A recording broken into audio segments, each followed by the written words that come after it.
ఆయన అగ్ని కలిగిన దేవుడు.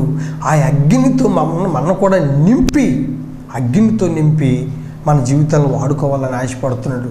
అందుకని యోహాను భక్తుడు అన్నాడు, నేనైతే నీళ్ళతో బాప్తీసం ఇస్తున్నాను, కానీ నా వెనక వచ్చుచున్నవాడు ఆత్మతోనూ అగ్నితోనూ మీకు బాప్తీసం ఇస్తాడని చెప్పాడు. ప్రియమైన దేవుడు బిడ్డలారా, ఇప్పుడు ఆయన ఆత్మతో అగ్నితో మనకు బాప్తీసం చేశాడు. ఆత్మ అగ్ని మనలోనే ఉంది. కాబట్టి మనకి వ్యతిరేకంగా ఏ శత్రువు నిలవలేడు. అందుకని అక్కడ 3వ వచనంలో అగ్ని ఆయనకు ముందు నడుచున్నది, అది చుట్టూనున్న ఆయన శత్రువులను కాల్చివేయుచున్నది. మనకి విరోధంగా ఈ ఆయుధం వర్ధిల్లదు. కాబట్టి దేవుడు మన జీవితంలో గొప్ప గొప్ప కార్యాలు చేయటానికి, మన జీవితాలను ఆయన చిత్తానుసారంగా మలుచుకోవటానికి ఆయన చక్కని మాటలు మనకు తెలియచెప్పుకుంటూ వచ్చాడు. మీరు ఈ లోకానికి వెలుగుమయంగా ఉండాలి, నేను ఈ లోకానికి వెలుగును, నన్ను నెమ్మడించిన వాడు వెలుగుమయంగా ఉండాలని ప్రభు ఆజ్ఞనిచ్చాడు. ప్రియమైన దేవుడి బిడ్డలారా, కాబట్టి మనం అందరం కూడా ప్రభువుని నమ్ముకున్న మనం అందరం కూడా ఆయన త్రోవల్లో, ఆయన మార్గంలో, ఆయన సత్యంలో మనం నిలబడి దేవుని చిత్తాన్ని నెరవేర్చాలి. స్తంభాల్లాగా ఉండాలి, వెలుగు స్తంభాల్లాగా ఉండాలి, మహిమ కలిగిన వ్యక్తుల్లాగా ఉండాలి.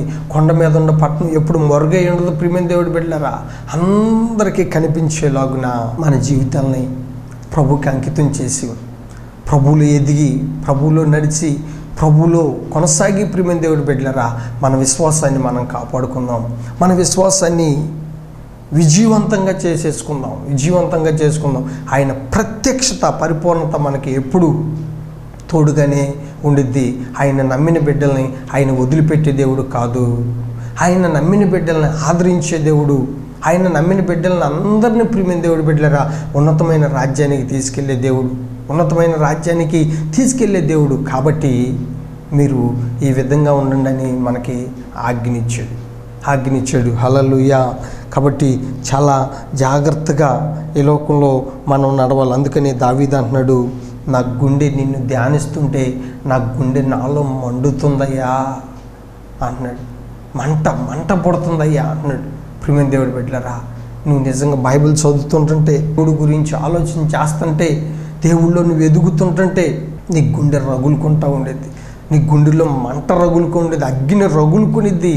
ఆ అగ్ని అనేకమైన జనులకు సువార్త చెప్పాలని, యేసు ప్రభువే దేవుడని నిరూపించాలని, అన్ని జనులు మారిపోవాలని, అనేకమైన జనులు పాపంలో నుంచి, శాపంలో నుంచి అనేకమైన జనులు మారి యేసు ప్రభు పక్షాన నిలబడాలని, ఆ మంట నిన్ను రగలింపజేసి సువార్తను ప్రకటించాలని ఆశతో ఉండేది. ప్రియమైన దేవుడి బిడ్డలారా, అది దేవుని చిత్తం, అది దేవుడి ప్రణాళిక. ఈ విధంగా దేవుడు ఉద్దేశాలన్నీ నీ పట్ల నెరవేర్చాలని ఆశపడుతూ ఉన్నాడు. ఎందుకంటే ఆయన చేయాల్సిన పని అంతా చేశాడు. ప్రియమైన దేవుడి బిడ్డలారా, ఇప్పుడు ఆ బాధ్యత దేవుడు ఎవరికి అప్పచెప్పాడంటే ఆయన నమ్మిన బిడ్డలకు అప్పచెప్పాడు. ఆయన నమ్మిన బిడ్డలందరూ సకల జనుల్ని వెలిగించి ఈ వెలుగులో నిలబెట్టి ఆయన రాజ్యానికి నడిపించాలని దేవుడు ఆశపడుతూ ఉన్నాడు. కాబట్టి మనం అందరం కూడా దేవుడి చిత్తాన్ని నెరవేర్చే బిడ్డలాగా ఉండాలి. ఎప్పుడైతే నెరవేర్చుతామో అప్పుడు ఆయన ఆనందిస్తూ ఉంటాడు. యేసు ప్రభువుని అన్నాడు కదా, ఇదిగో ఈయన నా ప్రియ కుమారుడు, ఈయన బట్టి నేను ఆనందిస్తున్నానని ఏ విధంగా స్వరం వినపడిందో అదే విధంగా మనం కూడా దేవుడి చిత్తాన్ని నెరవేర్తే మన పట్ల దేవుడు ఆనందిస్తూ ఉంటాడు. కాబట్టి మన జీవితంలో గొప్ప కార్యాలు ప్రభు చేస్తాడు. మనం విశ్వాసంతో ఉండాలి. ప్రియమైన దేవుడి బిడ్డలారా, చాలా జాగ్రత్తగా ఉండాలి. అందుకని విశ్వాసులకి అవిశ్వాసులకి పొత్తు ఎక్కడా అని ప్రభు చెబుతున్నాడు. మనం విశ్వాసంతో నడుచుకునేటప్పుడు అవిశ్వాసులతో జోడుగా ఉండకూడదు. అక్కడ చక్కని మాట ఏమంటున్నాడంటే, నేను వారిలో నివసించి సంచరింతును, నేను వారి దేవుడినయ్యిందును, వారు నా ప్రజలయ్యిందురు. కావున మీరు వారి మధ్య నుండి బయలువెడలి ప్రత్యక్షముగా ఉండడి, పవిత్రమైన దానిని ముట్టకుడని ప్రభువు సెలవిచ్చున్నాడు.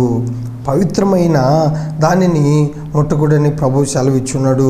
మరియు నేను మిమ్మల్ని చేర్చుకుందును, మీకు తండ్రినయ్యిందును, మీరు నాకు కొందరు ఇందురని సర్వశక్తి గల ప్రభువు చెప్పుచున్నాడు. కానీ మాటలు ఇక్కడ ప్రభు మనకి చెప్పాడు, నేను వారిలో నివసింతును, నేను వారు దేవుడునై మన దేవుడై ఉన్నాడు, మనలో నివసిస్తున్నాడు. అయితే మనలో ఆయన కోరుకునేది ఏంది అంటే పరిశుద్ధతను కోరుకుంటున్నాడు. మీరు ఈ లోకంలో ప్రత్యక్షత కలిగి ఉండండి, నా ప్రజలుగా, నా సొత్తుగా ఉండండి అని ప్రభు చెబుతున్నాడు. ప్రియమైన దేవుడి బిడ్డలారా, మనం ఈ లోకంలో ఉన్నంత కాలం ప్రత్యక్షతతో ఉండాలి, వెలుగుమయంగా ఉండాలి. మన జీవితాన్ని మనం కాపాడుకోవాలి, మన ఘటాన్ని మనం కాపాడుకోవాలి. మనం ఏముందలే అని ఈ లోకంలో ప్రియమైన దేవుడి బిడ్డలారా ప్రభువుని నమ్ముకుని మన మనస్సాక్షి ప్రకారం మనం ఈ లోకంలో ఎదిగితే దేవుడు మన పట్టించుకోడు. కాబట్టి మంచి మనస్సాక్షి కలిగి ఎదగాలని, మన దేవుడు మనలో ఉన్నాడు కాబట్టి మన జీవితాన్ని ప్రభువుకి మనం అంకితం చేసేసాం కాబట్టి మనకి దేవుడే దిక్కు కాబట్టి మన జీవితాన్ని మనం కాపాడుకుంటూ ఉండాలి. ఎందుకని ఆయన నేను ఈ లోకానికి వెలుగును, నన్ను వెంబడించేవాడు కూడా వెలుగుమయమై ఉండాలని ప్రభు కోరుకుంటున్నాడు. కాబట్టి చాలా జాగ్రత్తగా ప్రియమైన దేవుడి బిడ్డలారా మన జీవితాన్ని మనం సరి చేసుకోవాలి, సరైన మార్గంలో ఉంచుకోవాలి. దేవుడు నన్ను ఏర్పాటు చేసుకుని తన దాసుడుగా ప్రియమైన దేవుడి బిడ్డలారా నడిపించుకుంటూ వస్తున్నాడు. నా జీవితంలో అనేకమైన మేలులు కార్యాలు చేసుకుంటూ వచ్చాడు. ఏ విషయంలో కూడా ఎన్ని సమస్యలు, ఇరుకులు, ఇబ్బందులు వచ్చినా సరే నా భారం అంతా ప్రభు మీద వేసి నేను కొనసాగుతూ వస్తుంటే నా దేవుడు నన్ను వదిలిపెట్టలా, నాతో ఉన్నాడు, నాలో ఉన్నాడు. కాబట్టి అందరిలో నివసించాలని దేవుడు ఆశపడతా ఉన్నాడు అన్నమాట. దేవుడు ఈ మాటలు దీవించును కాక. ఆమేన్. ప్రార్థన చేసుకుందాం.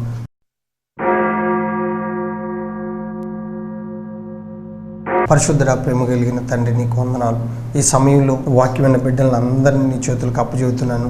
అందరిలో నీ ఆత్మకార్యాలు చేసి నీ ప్రత్యక్షతను నెరవేర్చి వెలుగుమయంగా మార్చేసి నా తండ్రి నీ రాజ్యానికి వారసులుగా చేయండి, దీప స్తంభాలుగా చేయండి నా తండ్రి, వెలుగుమయంగా చేయండి, అన్ని విషయాలు యోగ్యులుగా స్థిరపరచమని అడుగుచున్నాను తండ్రి.